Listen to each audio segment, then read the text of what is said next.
ევროპის იუნიორთა ჩემპიონატზე წარმატებული გამოსვლის შემდეგ ქართველი კუდოისტები სამშობლოში დაბრუნდნენ. ლიეტუვაში გამართულ ევროპირველობაზე 5-მა ქართველმა იასპარეზა და 5-ვე медალი მოიპოვა. ჩვენი ქვეყნის ანგარიშზე 3 ოქრო და 2 ვერცხლია. ევროპის ჩემპიონები დიმიტრი ბერაია, ლუკა აჩბა და გოგა სიჭინავა გახდნენ. ანჟელა მომცემლიძემ ვერცხლის медალი მოიპოვა და ასევე სპეციალური პრიზით დაჯილდოვდა, როგორც ევროპის ჩემპიონატის საუკეთესო გოგო მებრძოლი. 13 წლამდელთა შორის ევროპის ვიცე-ჩემპიონი დემეტრე კესარელი გახდა.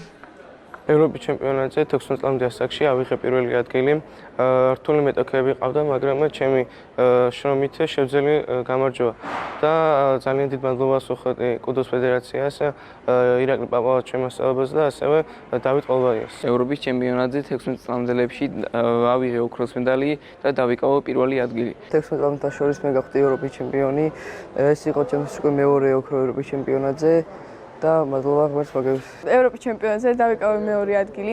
გავაუმჯობესე წინა წლის შედეგი და ვაპირებ, რომ გავაგრძელო ინტენსიური ვარჯიშები, შრომა, რათა მივაღწიო ჩემს მაქსიმალურ მიზანს და გავხდე ოქროს მედლის მფლობელი, როგორც ევროპის, ისე სხვა საერთაშორისო ჩემპიონატებზე. ასევე ამ ჩემპიონატზე დავსახელდი საუკეთესო სპორტსმენად. ევროპის ჩემპიონატზე 13 წლამდელთა შორის მოვიპოვე მეორე ადგილი, ვერცხლის медალი. პრობლემები შემექმნა და შეცდომები დაუშვი ფინალში. და შემდეგში შევეცდები, რომ ოქროთი დავბრუნდე სამშობლოში. ჩვენი შემადგენლობა იყო 5 სპორტსმენი, რომელმაც შეძლეს 3 ოქროსი და 2 ვერცხლის მოპოვება.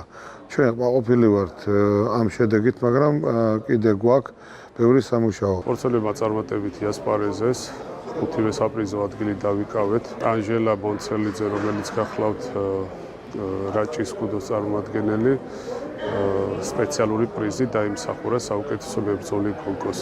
დიდი მადლობა მინდა გადაუხადო ბატონ დავით ხახუთაშვილს, კუდოს ფედერაციის დამფუძნებელს და პრეზიდენტს, ვინც უზრუნველყო სპორტსმენების მივლინება ჩემპიონატ.